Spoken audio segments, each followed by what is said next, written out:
Can Al? He can't hear us to even on.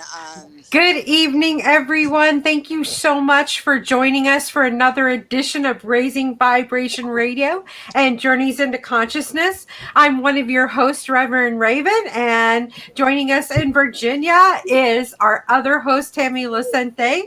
And in Nag Heads, North Carolina, we have the infamous Tom Coates. And you're going to see we're going to have another addition to the panel tonight. We have Albert Moore, but we're trying to get him situated. We have a little technical difficulty, but I'm going to let Tammy go ahead and start the show, and we'll go from there. Good evening, everyone. Happy 4th of July weekend.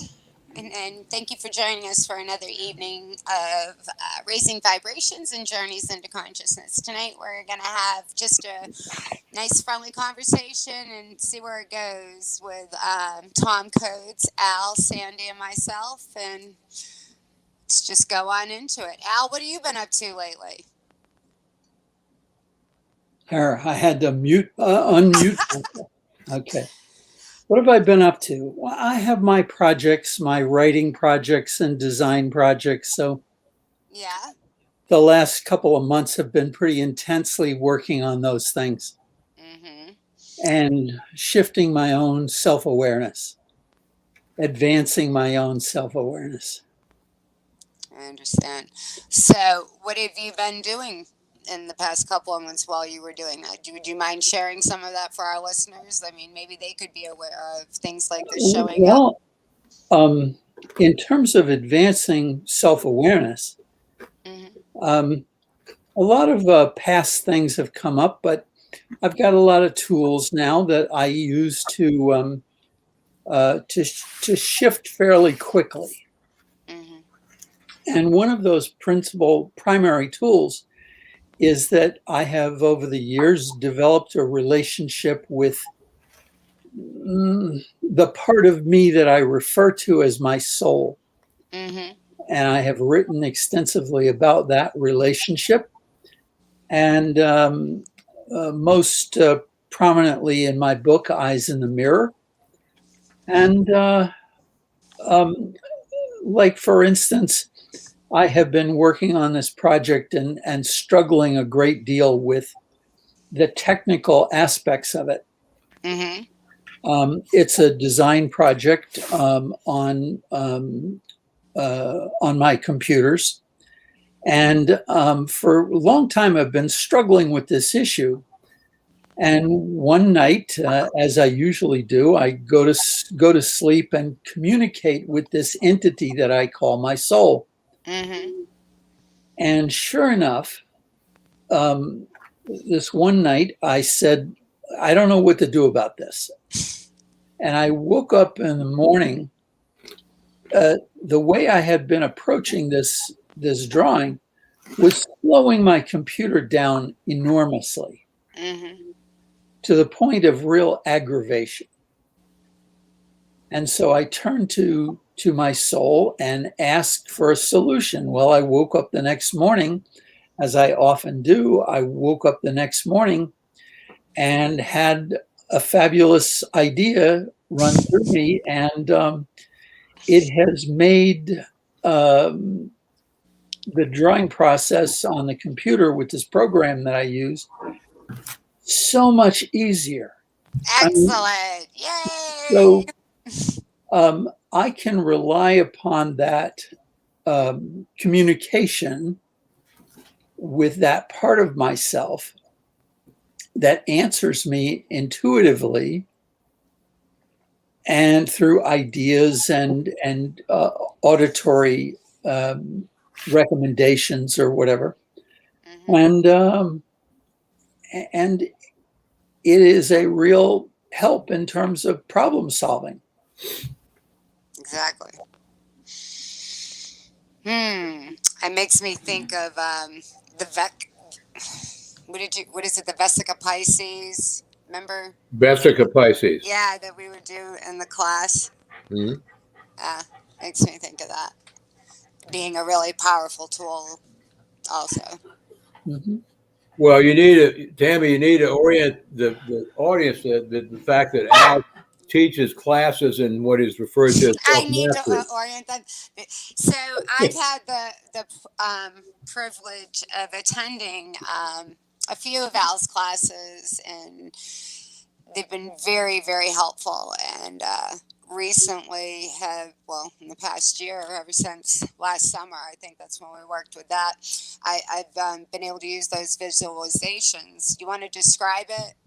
Like the way you taught it to us in class, it's been really helpful for me. Well, we talked about a lot of them. Which ones? It's the two circles that cross the Vecca Pisces. Am I saying it wrong? I'm chopping it up. I'm all horrible with these words, Yes. guys. Say it correctly, please. It is called the Vesica Pisces. Vesica Pisces, yes. And I can feel it. So once I started working with it, I could feel it. So I find that interesting. That it is a shape that is formed by the intersection or overlapping of two circles of the same diameter at each other and intersecting at each other's center point. So imagine two circles coming together, and they're tangent at each other's center points. That creates the true Vesica Pisces. Yeah. And what it represents is the balancing of our masculine and feminine sides or aspects. And in that balancing, it opens up what the Vesica Pisces is called a portal between the physical dimension and the etheric dimension, called a portal. So when you practice this using this technique, you can very easily go between physical existence and etheric or non-physical existence, where you can find endless answers to physical issues. Like endless. Infinite. So whatever issues you have. Do you hear that, audience? Whatever issues you have, as you develop a relationship between and a balance point between your own masculine and feminine sides, you automatically you automatically establish this Vesica Pisces in your own psyche. And the Vesica Pisces, as I've said before, is referred to as a portal between dimensions. So when I balance the masculine and feminine within me and visualize these two circles coming together, one representing masculine, the other representing feminine, I bring them together, tangent at each other's, not completely overlapping. They're overlapping roughly halfway. And it creates a shape like, it is the shape of every orifice in the human body. The torus. Mouth, eyes, all the openings in the body. And at any rate, No TMI, Al. A little TMI. Okay, well, Come on, it's 4th of July weekend. We can be a little wild. so, at any rate, once you are able to go back and forth between the dimensions, the physical and the etheric, you can go there at any time to find any solution for any issue that you face. Exactly.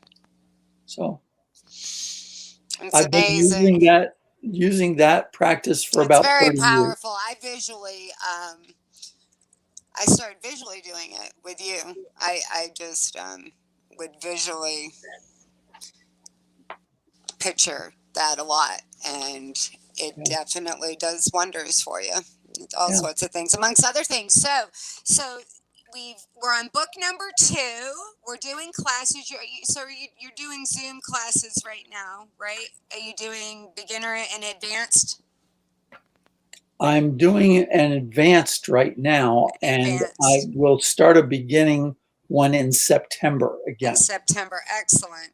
Well, I encourage anybody that any of this resonates with to look Al up. It was a really beneficial class for me. I took a couple of them. It was wonderful. I so enjoyed it, and it was very helpful. And I've noticed using the tools quite a bit. So, what kind of book did you write?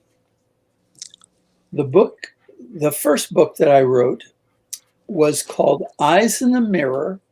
Everything changed when he met his soul.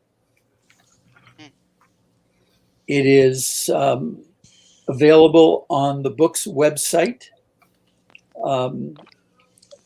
Should I give that website? Yes, please. Okay. Please do. It is info.eyesinthemirror.com. That's info, INFO, dot eyesinthemirror.com. Okay, I'm going to post that on here in the feed so that everybody can go to that. But basically, that book, in a nutshell, what is that book helping people to do? Well, it's a story that's based upon my life, an event in my life where I was faced with an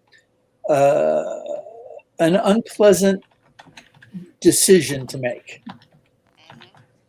In the book, I describe a way that I met my soul, and it gave me reasons why everything in my life had occurred, and it showed me a way to find a place in my heart to make this decision, this very difficult decision. I don't want to say too much about it, but and then at the end, by going through this process of self-knowing,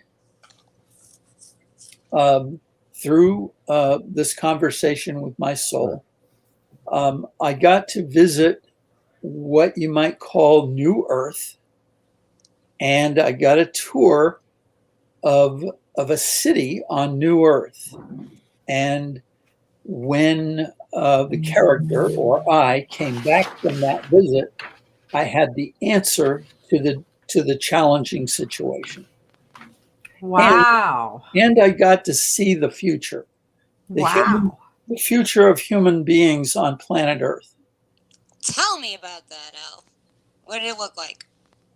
Well, I'm being serious. What did you experience? What did it feel like? What can you recapture right now? Well, I would ask you and your audience to imagine that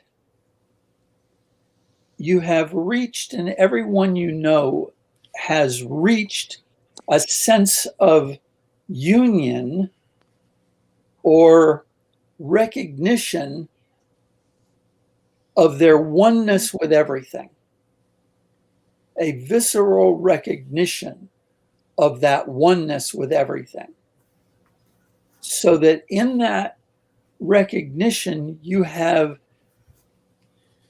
by today's human standards, you would have extraordinary gifts.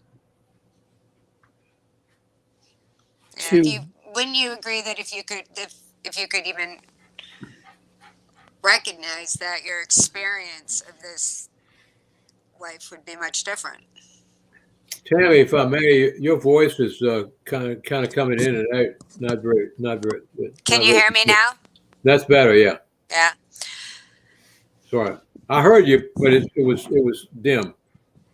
That's much better. Go ahead, Al. So imagine that you and everyone on the planet has this advanced self-awareness of their connection with their soul. You have an awareness that you are one with this eternal, all-loving entity. Mm-hmm. And that when we allow that union to flow through us, everything that we see now in the world shifts as a reflection of who we are being. Exactly. So the way you might think about this is in contrast. What we see today is a world that reflects our sense of separateness from ourselves and our souls, our separateness from each other, our separateness from the planet and all her creatures, and our separateness from this is perceived separateness from the creator of all that is. So you could think about this as a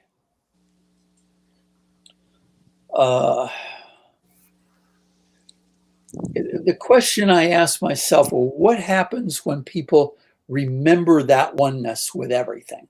Yeah. What happens? What does the world look like? What does human relationships look like? What do our social systems look like? And based upon, from my background as an former architect and former urban designer, I started to imagine what a collective, what a city would look like when a collective of human beings remember that oneness. What did it look like? Well, Buy the book, Tammy. yes. Buy the book. Buy the book. Buy the book, Buy Tammy. the book. I Read the have book. I got a question for Tom. Go ahead. Now. I can tell both of you what it looks like. What? It looks like a world without lawyers. Yeah, amen. Yes, it amen. does. No one needs a lawyer because everybody gets along. Hey, wait, Exactly. you're a lawyer. Very boring world. You're a lawyer. Not boring. So, Tom, how did you meet Albert? Al showed up at one of our ion. I'm involved with the Richmond Ions group, which is a community group of the Institute of Noetic Sciences, based in Petaluma, and we have probably the most vibrant, robust community group in the entire global network of ions right in Richmond. And it's been around since mid-90s, and we've been having a monthly program with very outstanding speakers, including Al on a couple of occasions, so maybe 3. Congratulations, Al. And Al and people who are outstanding like Al, when they find their way to Richmond, tend to somehow find their way to us. We don't know how; they just do it because of the oneness of all things, huh? I say it's a beacon. Anyways. Yeah. So anyway, that's how I met Al. He showed up and initially I met Al through meeting his sister, who he was coming here to stay with. A friend of mine moved into his sister's basement apartment for a year or so, and then she had to move out because Al was coming to take her place. So anyway, these things are all part of the grand scheme of things, and it meant to happen. Al showed up at at Ions, and we became friends almost instantaneously, and been friends ever since. Excellent. So I just ran through my head. You need to get Tammy. Put that mic closer to your mouth. I know, right? I'm sorry. Is that better? Oh, okay. That's better. So I was just thinking, as far as the Michael charts, what does your Michael chart say, Al? I was just curious, really quick. I'm looking for a compare, like I don't think he's done one. You've never done a Michael chart? No, Oh, not that I know of. His soul has told him he doesn't need one. I just thought, okay, well then skip that. So, Tom, what's going on with you these days? Well, What's going on, Ions? we're on the 3rd of July, which always reminds me of my older daughter and my grandson, my first grandson. On the 20th of June, 2002, at right around 5 in the afternoon, my older daughter appeared without letting me know she was coming into my office. On July 3rd, when was this? July 3rd? June 20th. June 20th, 2002. June 20th. And she was clearly perturbed, agitated, angry, frustrated, all these things. And so I just from the look on her face, she saw them busting into my office just as the staff is all leaving to go home. And she said, I said, what's the matter? And she said, well, I've just come from she was pregnant. She was eight and a half months pregnant. And she says, I've just come from my obstetrician's office and I'm really upset. I said, well, what's the matter? And she says, I'm not dilating the way I'm supposed to be. And this baby is not going to come on the schedule that was planned because I'm not dilating. And this is her first child. And so I said, well, when was the date it was planned to come? She said, well, they told me originally it was going to be July the 6th. And now, because of the lack of me dilating, the obstetrician says that she's scheduling me for an appointment to induce labor on the 18th of July.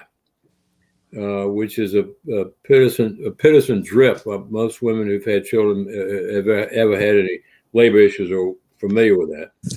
It's not a very good thing to have to do. It's got some risks and so forth. It's very unpleasant.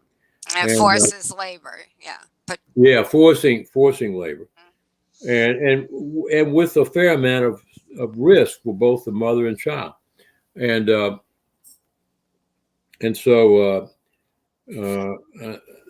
she went on to say, she says, well, the obstetrician told me that as just sort of an aside that she is going to be on vacation from July the 3rd until July the 10th, but that won't matter because there's no chance that I'll be having the baby then anyway. And so she says, I'm just frustrated, and I thought maybe you could, give me some advice or guidance about this situation. And so I said, well, which is more important for you? Is it more important for you to have the baby on the schedule that you originally planned, or for your obstetrician that you've been working with these 8.5 months to be present when the birth occurs? And she says, I don't care about the obstetrician is there. I want to have the baby. And so I said, okay, well that resolves that issue. So you don't mind having the baby while the obstetrician is on vacation, just so we're We're clear. And she says, I don't care if the obstetrician's on vacation. She has lots of partners. They're all very competent. Someone will step in to help out if it happens. And I said, well, then I think it would be appropriate for you to pick a date that you want this child to be born. And she said, well, what do you mean? I said, well, what date would you want if you had your way? I'm giving you right now the opportunity to choose the date your child will be born. And she said, well, oh, gee, I don't know. Lots of us and vacillation there. And she says, well, what do you think? And I said, well, first of all, it's not my choice to make. But I think, first we ought to check with the child and make sure the child is on board with what we're talking about here. And so I asked a question of that, and I got what seemed to me an affirmative answer. And so she said, well, Dad, what day do you think? And I said, well, listen, Holly, my daughter's name is Holly. I said, I don't, again, it's your choice, but I said, as a grandfather whose memory might be fading as time goes by, it would be hurt my feelings. Yeah, it would be very easy to remember July 4th as a birth date of my first grandchild, if that happened to be the date that was picked for this birth. And she said, oh, I think that's a great idea. That's a wonderful idea. I think that would be terrific. And good. I said, well, let's run that up the flagpole with the child and see if he or she is on board.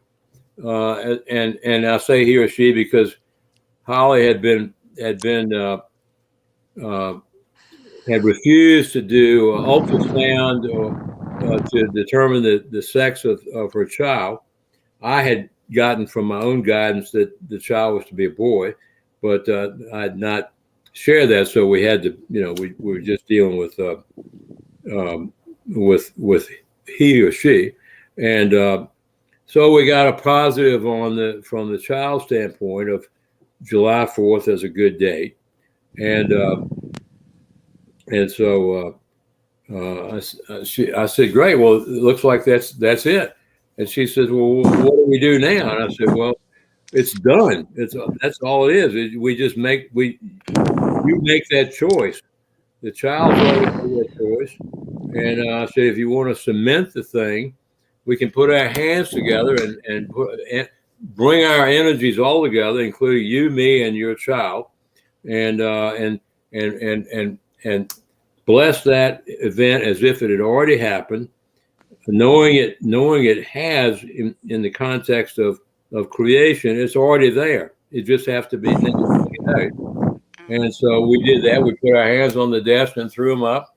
And I said, it's all done now. And just I don't need to hear from you again. Just call me on the night of the 6th when you're on the way to the hospital. I said, we're going to make part of this that the labor is going to be without any issue. It's going to be very natural. It's not going to be very painful, and it's all going to go smooth as silk. And so we did that, and so she says, "Oh, Dad, I feel so much better. I knew you'd come up with something like this." And so she left my office 25 minutes later, and came in literally in a state of despair, like of frustration and irritation and so forth, and left in a state of exhilaration. And I didn't hear from her again for another 13 days. And about 6:30, 7 o'clock on the night of the 3rd, I told her not to call me until not to go to the hospital or call me until the contractions were coming every 90 seconds. And so she said, she called me about 6:30, 6:45, said, Dad, the contractions are coming every 90 seconds. We're on our way to the hospital. Come on over when you feel like it. We'll be there. And this baby's coming in the morning. And so I said, great. And I got over there about 8 or 9 o'clock that night, and around plus or minus 7 the next morning, very, very easily, without any real stress or strain, my first grandson was born. It's beautiful.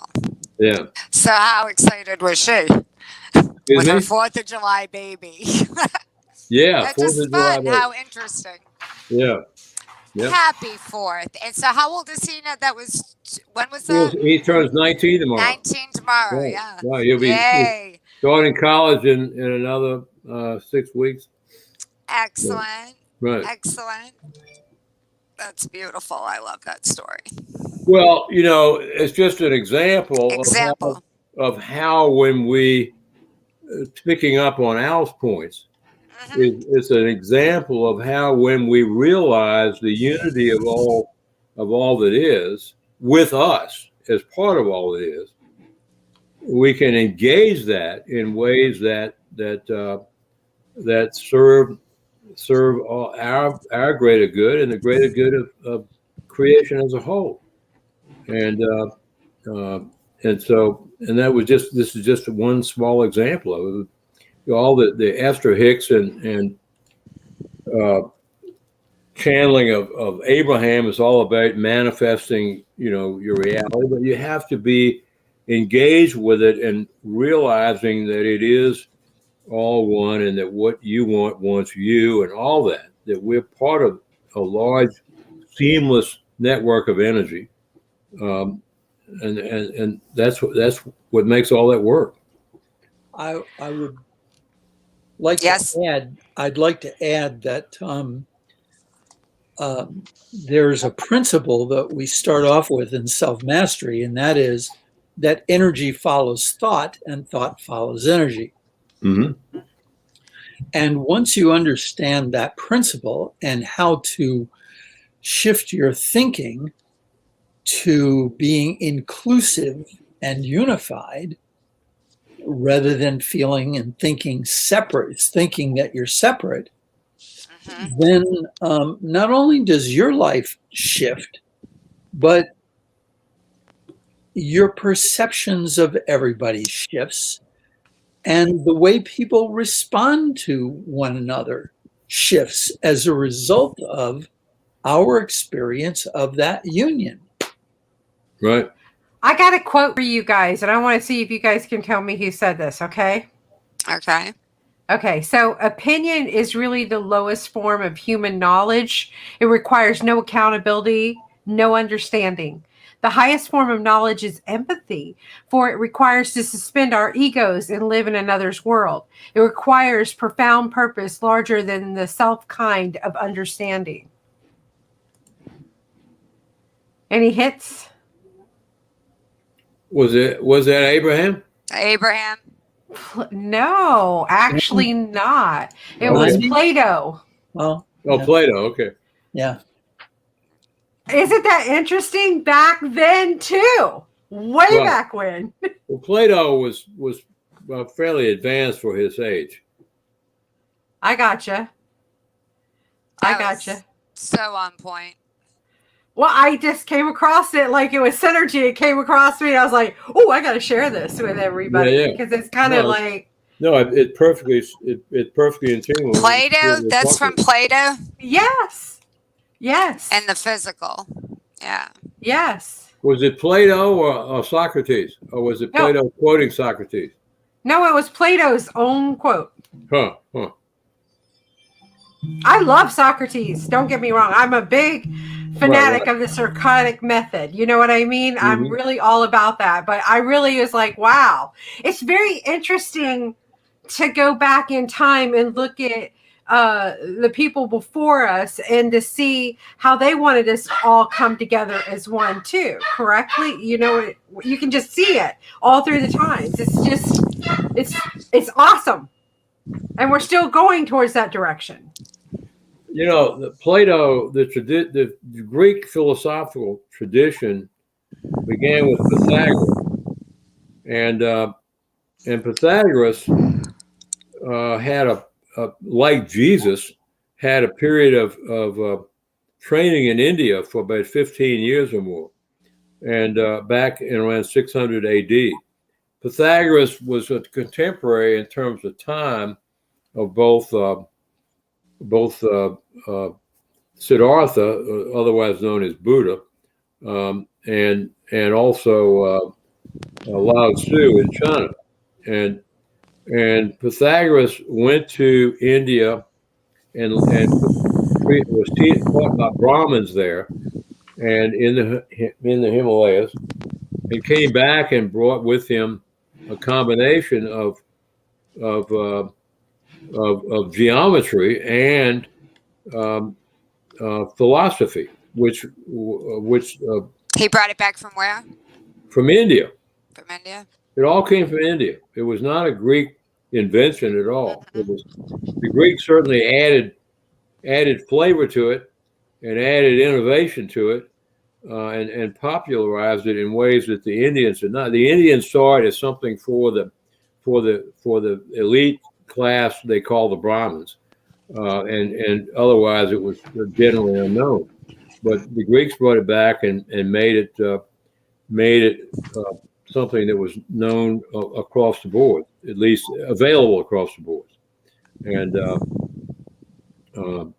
And Socrates was a direct lineal beneficiary and descendant from a philosophical perspective of, as was Plato, of the teachings of Pythagoras. So, and he taught that which he had learned in India. Ah, I got it. I love Pythagoras, the father of mathematics. And then it goes into numerology, and that every number has a meaning. And when you see a certain number over and over again, that's a message from the universe trying to tell you something. Isn't that exciting? Yeah, I think numbers are always talking to you. I can see Tom's really excited, aren't you, Tom? I don't think they talk to Tom so much. They talk to me a lot. So, well, that's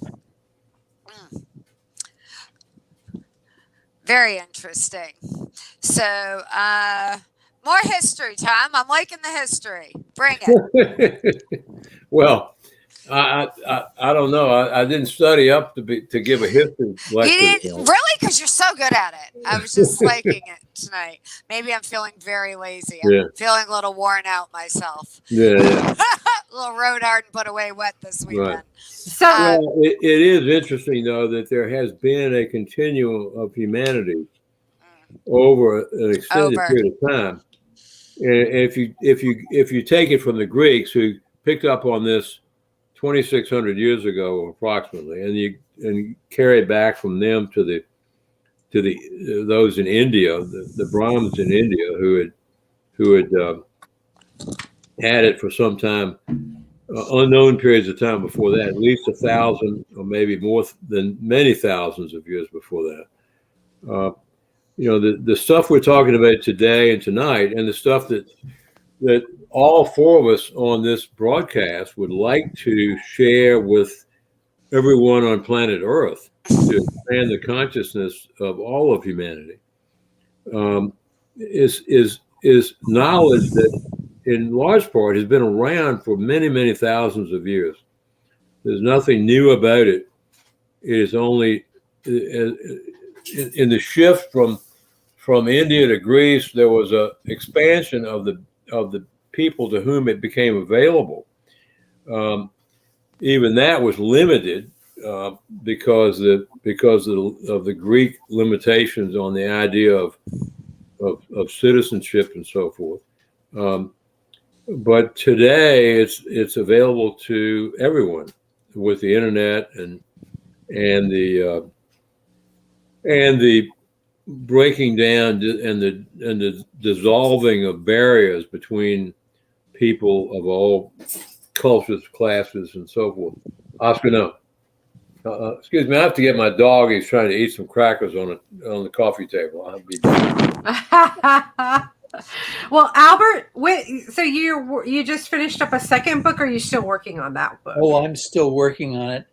it's actually going to be rather interesting. It will be both a paper version as well as it'll be delivered through MP4s, and you'll read it just like any other book, but it will be digitally enhanced with animated movies. Excellent. Ooh, Excellent. that is awesome. I love that. And you're the architect of that, right? Yes, that was one of those things where I went into the Vesica Pisces and got this idea that what if I wrote this book to be actually a movie, Ooh, nice. an animated movie, and I taught myself how to do this on a Mac program called what's it called, Keynote. Oh, really? I'm dying to see it. Yeah. Excellent. So you can convert these Keynote slides into animated movies.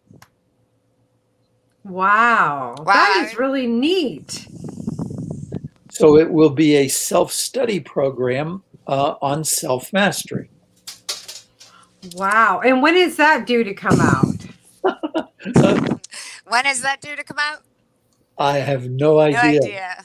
No idea. I'm working on one of the things that I've learned is that, first of all, my creativity, and I use that in a very broad term. I don't mean it necessarily as artwork or architecture or writing, but any kind of creative thinking is enhanced by this relationship that I've developed with my etheric counterpart that I call my soul.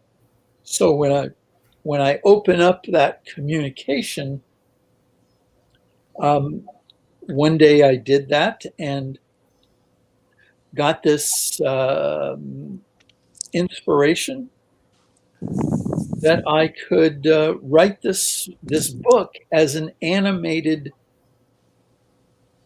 series. Wow. That's incredible. I love that. I know that they're doing podcasts and putting it with animation. Recently, I just witnessed one on Netflix. So it's really incredible that you're actually doing a book to animation, which I've never heard of that before. I had never heard of it either, but that's great. You know, it's like this way that I found in the same manner, in the same process, I discovered and got this intuitive hit on how to do these drawings in a different way. I got that information in the same manner in which I received this idea. So for me, this inner balancing part and communicative relationship with my soul gives me access to all kinds of innovations. Wow. Have you, when you're creating these things, have you ever come up with a thought process like, I've never done that before. That's scary. I don't know if I can do that. What would you say to people that have felt that way? They got a really great idea, but they let fear step in the way and not let them to move forward with it. They couldn't have the idea if they weren't capable of doing it. Well, and the fear only comes in when you think about it. Right. Don't think about it.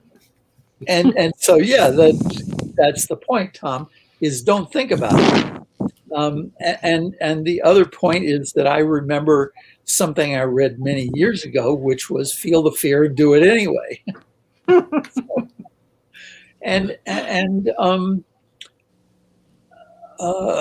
My whole existence is kind of based upon doing life that way.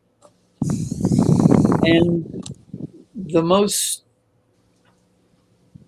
the most exciting thing for me is sharing these things with other people, because we all have these human perceived limitations. And I have found a way to break the barriers of perception of my limitations. Which is amazing in and of itself. And I don't think, often I don't think we realize just how limited we see ourselves, not truly understanding who we really are and what we really are, you know, and we're powerful forces of creation. And we've created, that's all we've ever done is create. It's all we will ever do.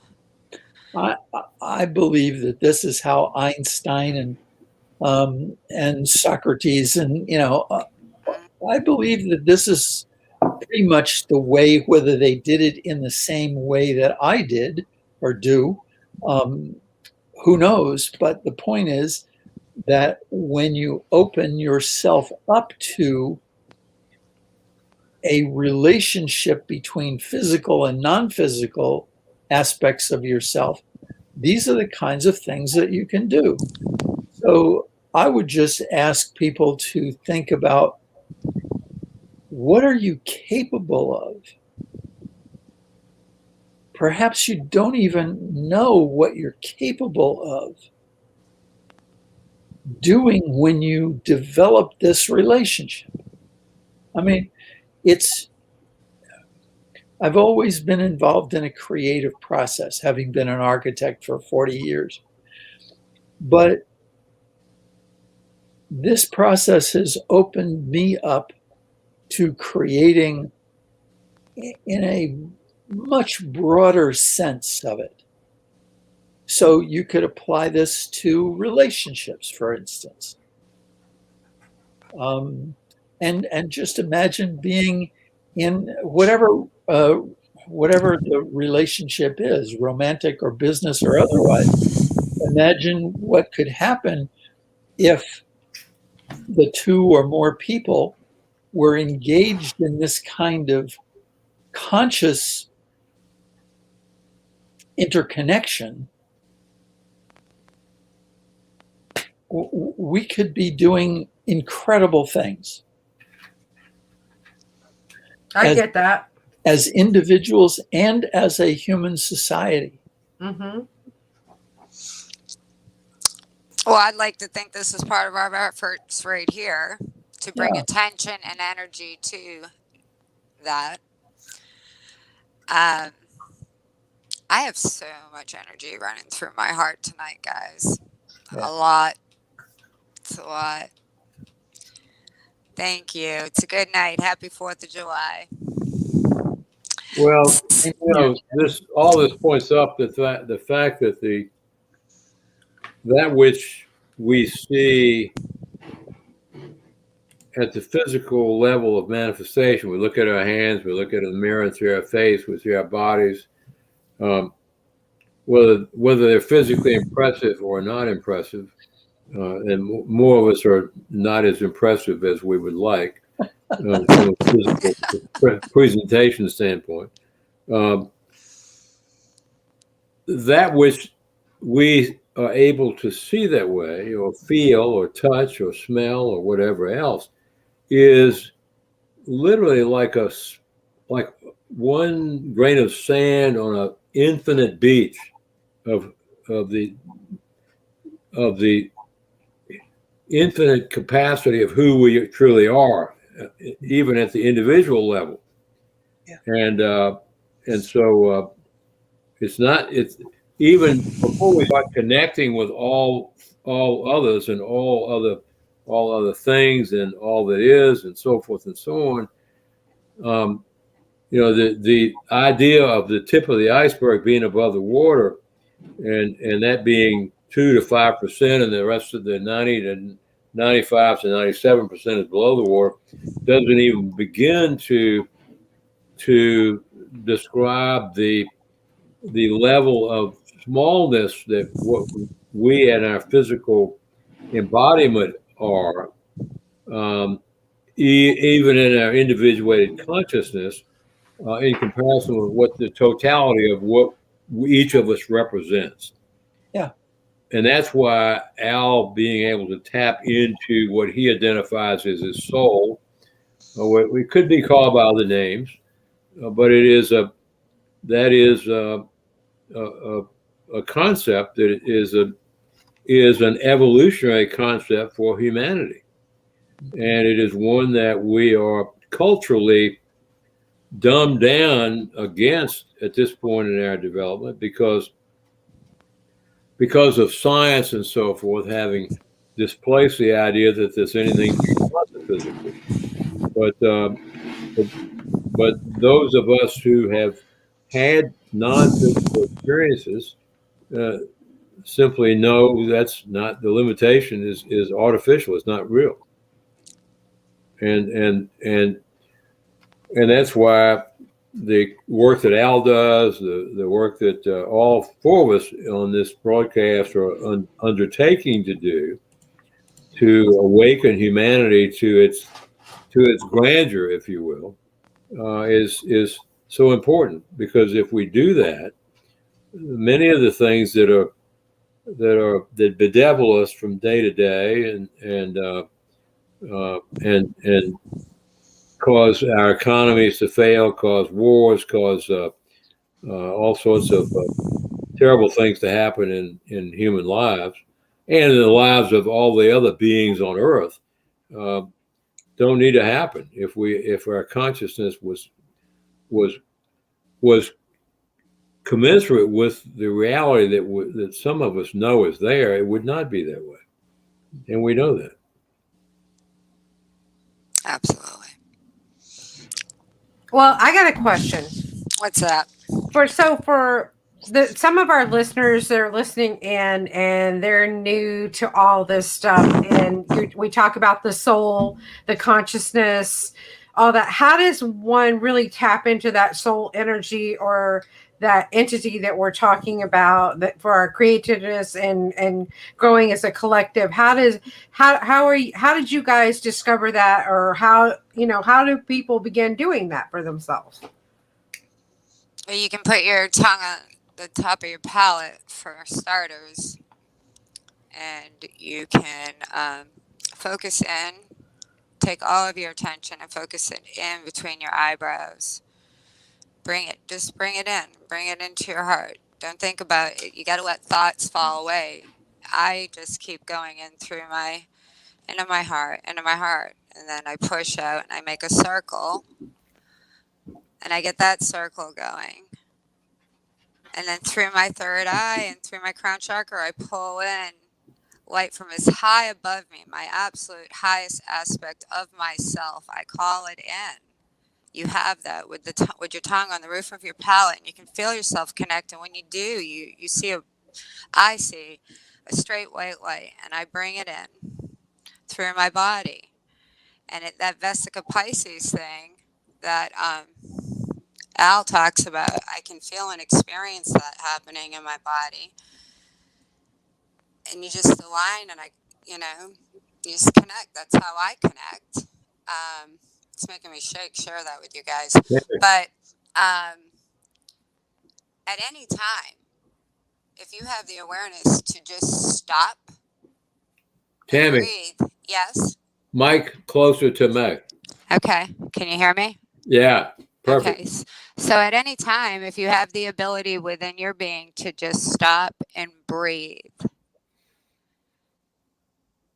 and say, I know I have access to the answer to this right now. Often it comes to me, and you can start playing games with, pens, whatever you lose around the house. You can play games with it at first to test it out. But you'll get guidance. That's how I do it. What do you guys got? How would you encourage the audience to try to connect with that in a quick way where it could be palatable and they could see it maybe or feel it if they're not experienced in doing so? I'll defer to Al.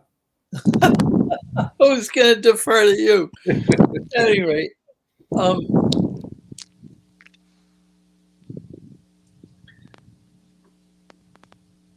there's a spot on our chest, Mm-hmm.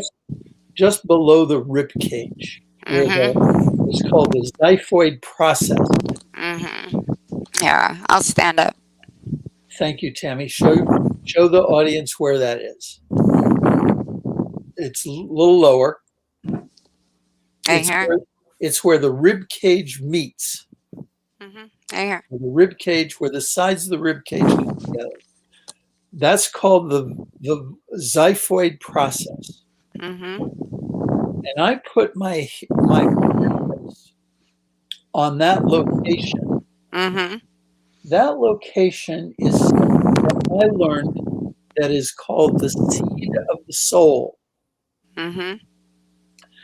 And when I first started my communication with that aspect of myself, Mm-hmm. that's where I would go every time to begin a communication. And it was just simply an inner dialogue. And I might ask a question, but then I would go into the stillness and wait for an intuitive response. And after a while, it just, after a practice that for a little while, I started getting very quick intuitive responses. It was almost like that part of myself was awaiting our connectivity, just connectivity. And that's how it started for me. And then I developed a whole series of other ways to do that. One of which is I will tap into that space just before I go to sleep at night. And invariably, I'll wake up in the next morning with the solution. Yeah, it seems like it just gets over time. It becomes very just more dialogue. Like you have more. I have more conversation there than I do, believe it or not, with people. But But when you directly try to do it, if you're not familiar with it, I guess. It's also a matter of demonstrating to the universe or to your soul that you are in the process of clearing out the thoughts and feelings of your separateness from others, and you're focusing consciously on adopting a more unified Mm-hmm. existence in your thoughts and feelings. Mm-hmm. That was true for me. As I demonstrated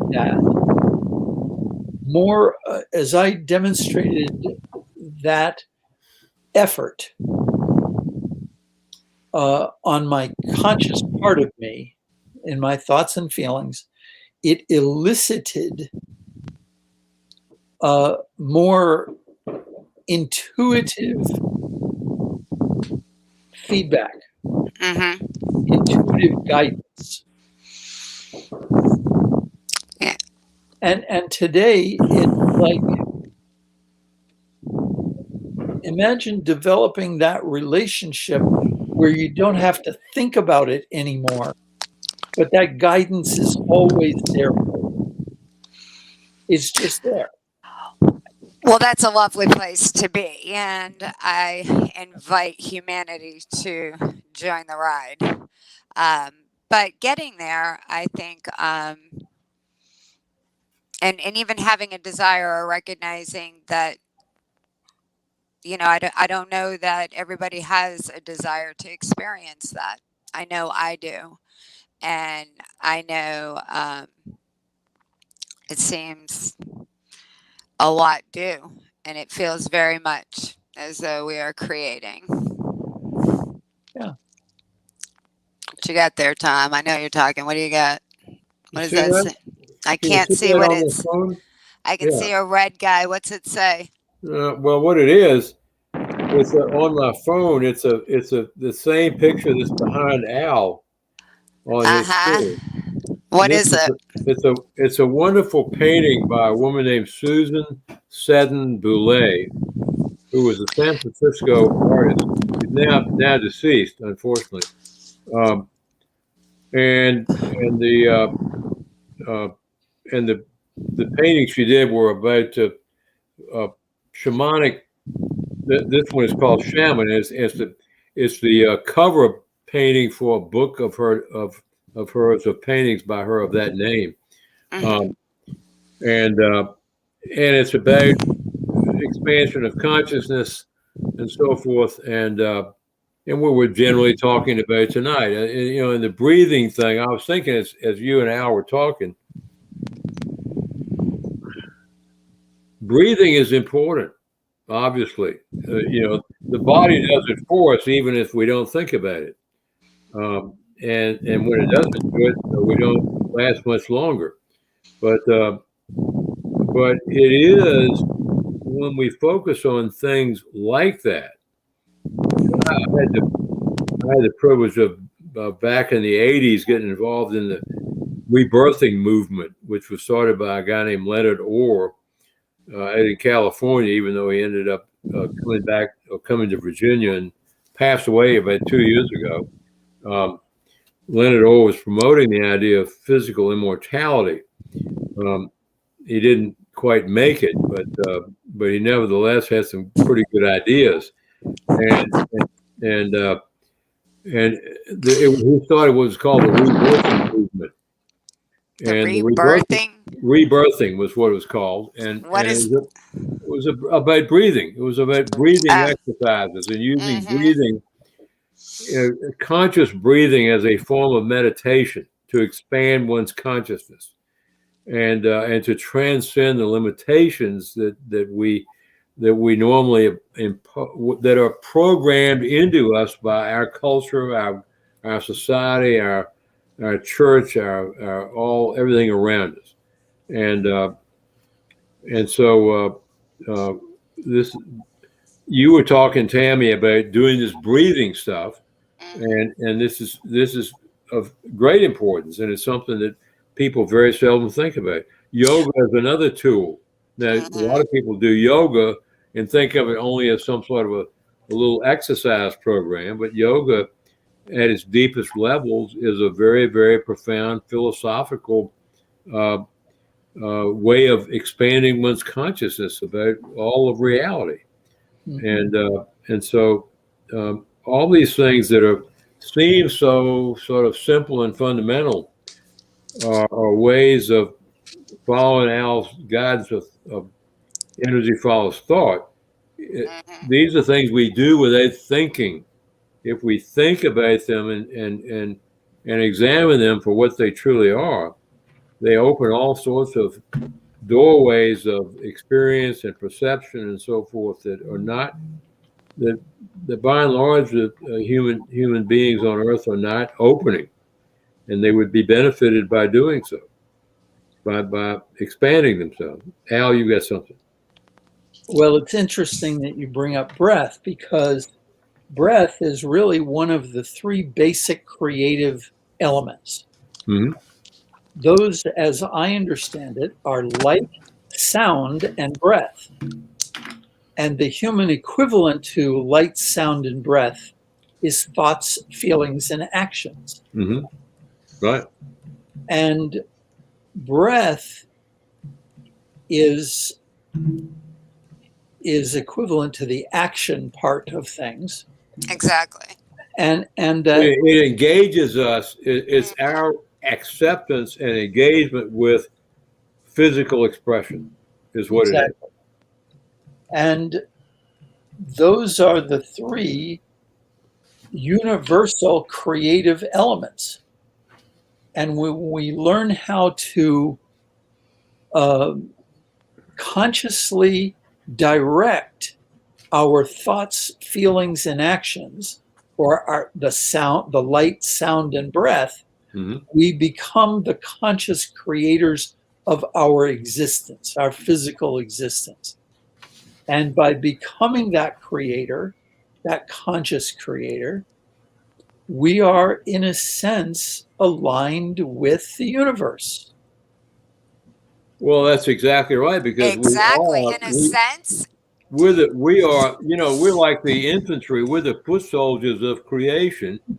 Right now, we're the cutting edge, and things are being tried and experienced with us, and sometimes they work and sometimes they don't, and so, I mean, this is not a play that has a script that's written out in advance. We're making it up as we go along.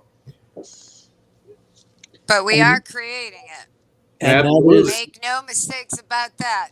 That's right. And realizing that is a game changer of how you experience reality and what reality you're experiencing. So, I think all the time, I talk to people all the time, and it's like, pay attention to what you're paying attention to. There's no accidents going on in your life. What is drawing your attention? Follow it. And the other thing I might add in there is that sometimes we learn about what is most important to us by learning what we don't care for. Yep. What we would prefer not to experience again. Now, among the four of us, did any of us learn the most important lessons we've learned in any other way? I mean, come on. No, I've been Fort Knox the whole way.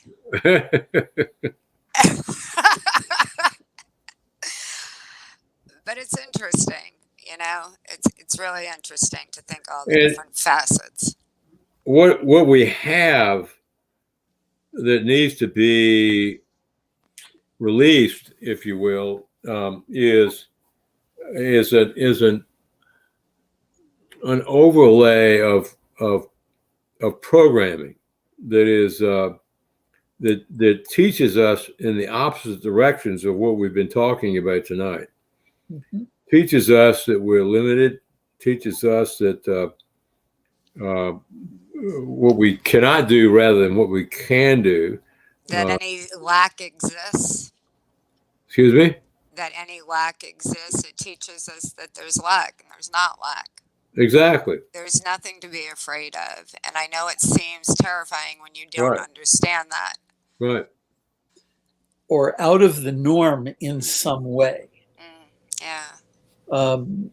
And I've come to the understanding that being out of the norm in as many ways as possible is a great reason to celebrate. Yeah, I think it is. I'm a lawyer, and in my earlier career, I used to do a lot of criminal law practice, and what I saw and often commented on to clients was people get prosecuted criminally for having too much fun. They're not allowed to do that. It's against the law. And the law may be masked to make it look like something else, but that's really what it's all about. Okay. I like that one. They just don't want us having any fun. No, I'm kidding. Yeah, we don't want you murdering anybody. That's too much fun. Too much fun, yes.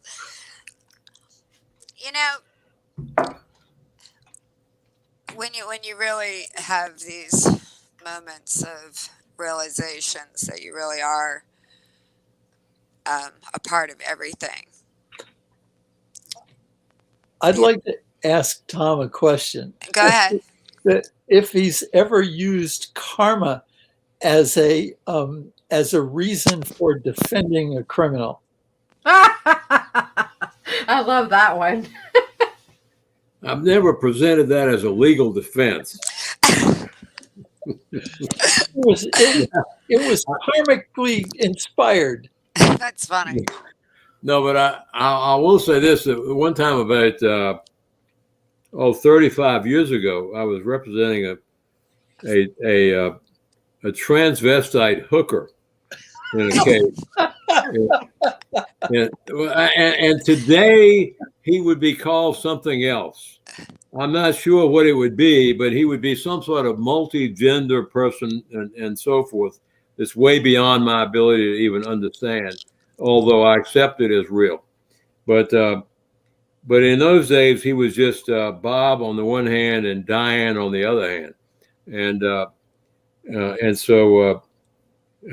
his wife brought him to me as a client, and he was being charged with a felony of malicious wounding against a police officer who had arrested him for being a hooker, and when he was arrested, he had beaten the police officer over the head with his purse and bitten him on the wrist and broken the skin, and thereby got charged with a felony, not only not just the prostitution thing. And so I said, we've got to lighten this thing up a little bit. And so when you come to court, I want you to come dressed as you were the night of the offense on the street when you solicited the police officer that you later charged you. And I want you to come with your wife and all that. And so he did. And so when there were 4 or 5 police officers who were involved in this arrest, and the defendant and his wife, his wife was a school teacher and a very prim and proper looking woman, and so the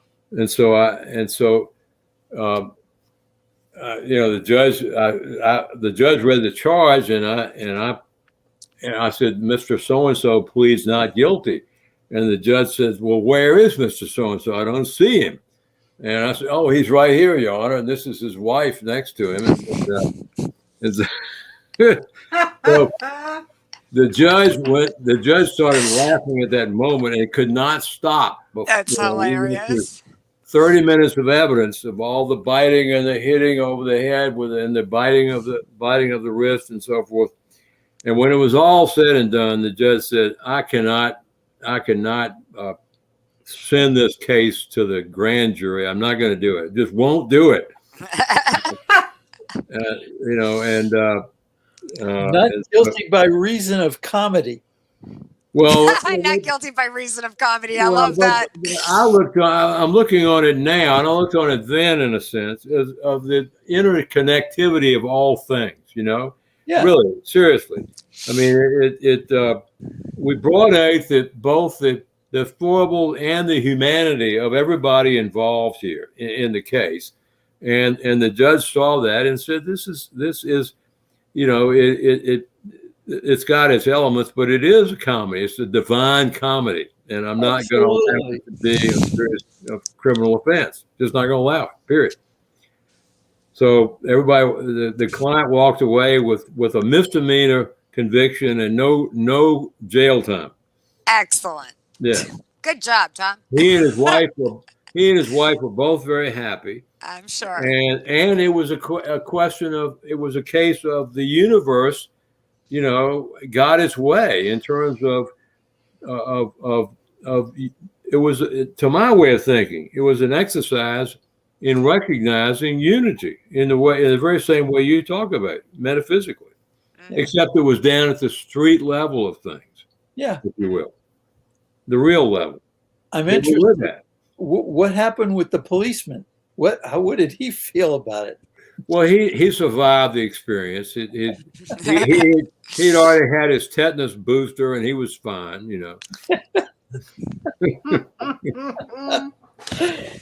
So I would say that life is a comedy of errors here on this planet. Period in the discussion.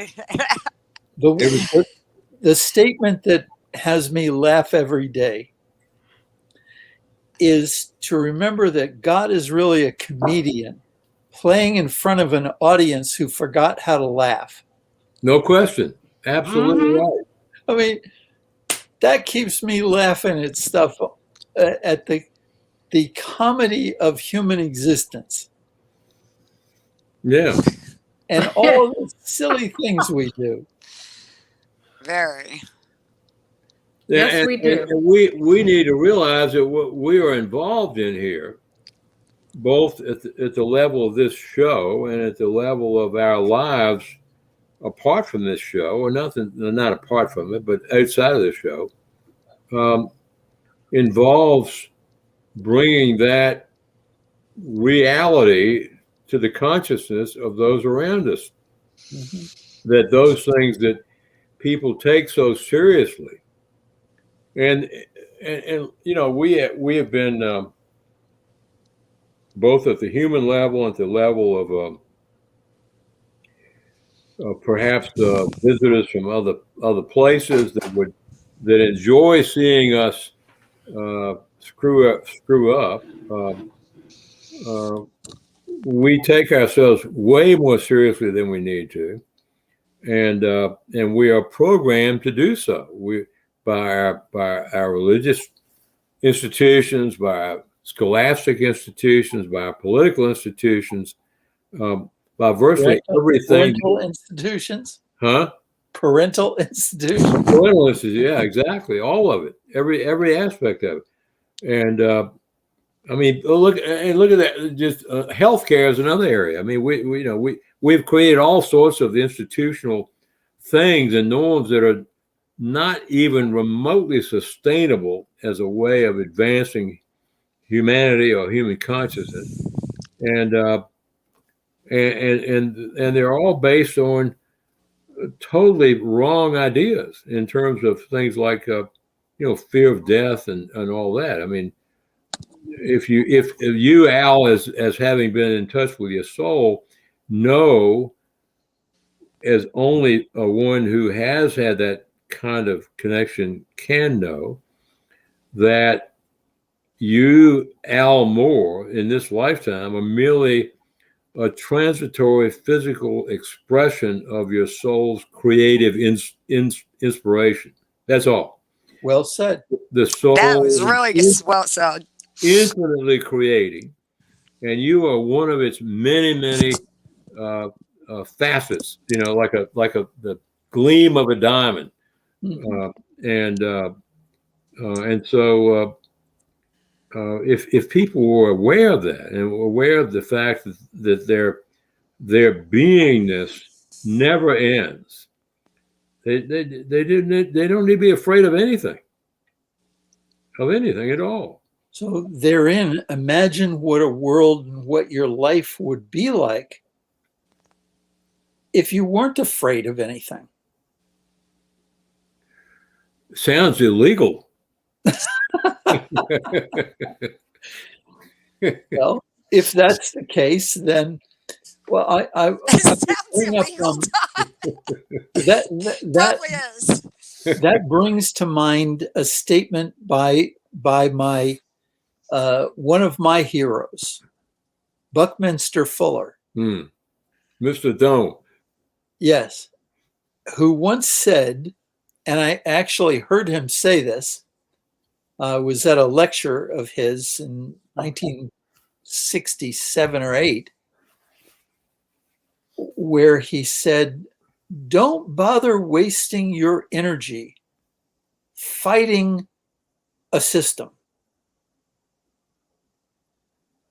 Design and build a new system that makes the old system obsolete."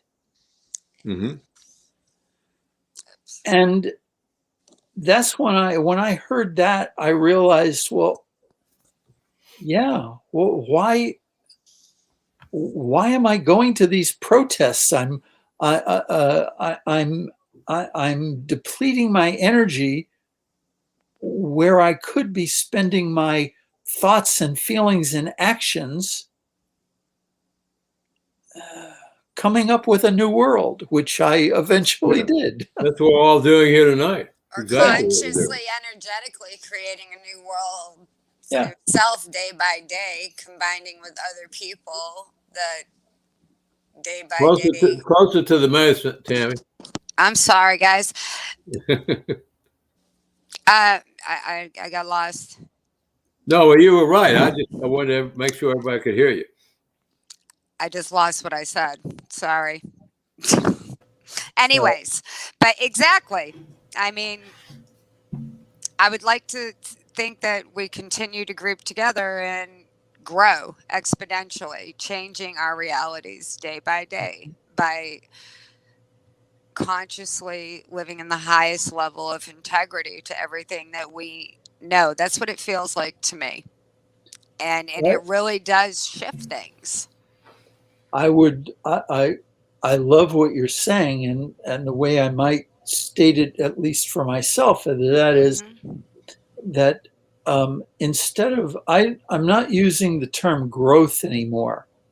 I'm using the terms a little bit more each day. I'm remembering my own Dream. oneness, union with all that is. And in that regard, it feels like expansion for me is a term that I would prefer to use for me rather than growth. And for me, there's a difference in the vibration of the word. Very much so. There's a difference between expansion and growth. Al, what I would add to what you just said is that, and by the way, from a soul perspective, I'm in flow in this lifetime. So like being on an inner tube, floating down the river, and just letting the current take you where it takes you, and drinking a beer along the way. You're just having a good old time, Tom. Just keep rubbing it in. Some of us are not going down the river quite as gracefully. So growth is a very tough path to choose. Many souls do choose that for a lifetime, and fortunately for me, I did not choose it for this one. But anyway, the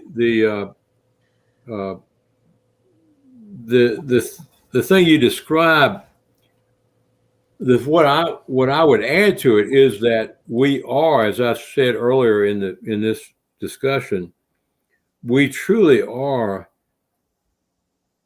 at the cutting edge of creation in our lives.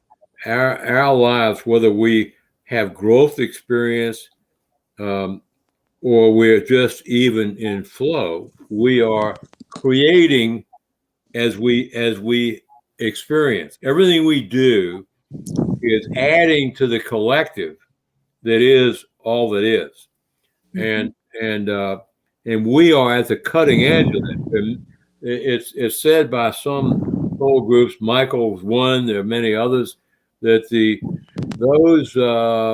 percentage of souls that choose to express physically, as we are doing, is somewhere on the low side of 5% of the total soul energy in creation. And yet, this is where I would surmise, and I could be full of shit. I don't really know. But I think that literally about 95% of creation is occurring within this 5%. In other words, we're the ones that are expanding all it is, and we've chosen that at the soul level in order to take on the mission of a sort of new worlds, intrepid voyager, or cosmic tourist, if you will, and so it's a important path that we're on, all of us, every one of us, even those who are least conscious of what's going on.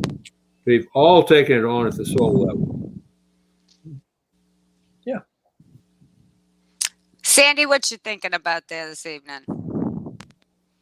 Well, I'm just taking it all in, and I'm just being mindful of every word that you guys are using. I'm a very simplistic person. I like to have fun. And I just see myself sometimes when I'm not in flow, I'm stuck over in the branch in the mud on the side of the river. So That's what we call growth. Growth. That's growth. I'm in the Yes, growth that's period. growth period. Growth is fun. Oh yes. I'm trying to take my boot up out of the mud to get back onto the inner tube with that beer, which I don't care for beer, but a We'll get glass a of wine, lemonade. whatever. Anyway, I Sandy, want to I get love back your on that. sense of humor. Thank you. I know. We are talking about Creation Central here. I mean, this is a big conversation. It's hard to hold a container to even have that conversation. I appreciate everybody hanging out and having it with us tonight, though. It's truly my favorite conversation. It is, and to have another author. I didn't know we were going to have an author on the show tonight. What a blessing, Albert! Thank you so much, because I wasn't expecting this. This was like a 2-for-1, right? Like I got the biggest bargain on the sales clearance rack at JCPenney's today. Amen, hallelujah. A twofer. A twofer. That's right. I mean, it's awesome. And the insight that you both have and you bring to us, I love the verbiage you use. I love expanding my mind with what you say. So thank you. It's been lovely, gentlemen. Sorry, let me put this back. Al and I, as I said, we became instant good friends 6 years ago. And I very seldom have ever heard Al say anything with which I disagreed, and I may or may not have said things with which he disagrees. But what I have also found so interesting is that we have essentially the same perspective, but we insist on expressing it in slightly different ways, which fits each with our own lives, and which is just to me is just another illustration of the oneness of all things, from different angles. It's like seeing the same tree from a different side, Mm. Yes. And I think that helps to have different perspectives or angles. Mm-hmm. That's why people connect together, so that we can see everything, that tree in all the direction because I might have my little tunnel vision going on, but Tammy, she's got this expansion going over here, and her eyes see way better on the right side of the tree. Tom sees better on the left side of the tree, and Albert can see the whole tree. That's the beauty of it. And then we're coming together. And the beauty is that we're not fighting about who's got the real perspective. Right. And therein we're all aware of consciously steering together, and it's really quite amazing. Therein lies the silliness of human beings arguing over right and wrong. Right. It's a ludicrous phenomenon to argue over who's got the right perspective. So in the new earth, there's no fighting, right? Well, let me put it this way: the way I perceive it currently. Uh-huh. Mm-hmm. And that leaves, when I say it that way, it leaves endless amount of room for shifting, adding to this view. If you were to snapshot what it looks like right now, what does it look like? Let's say that one of us is going through a period where we feel separate from each other. We feel separate from our higher selves. We feel separate in some way.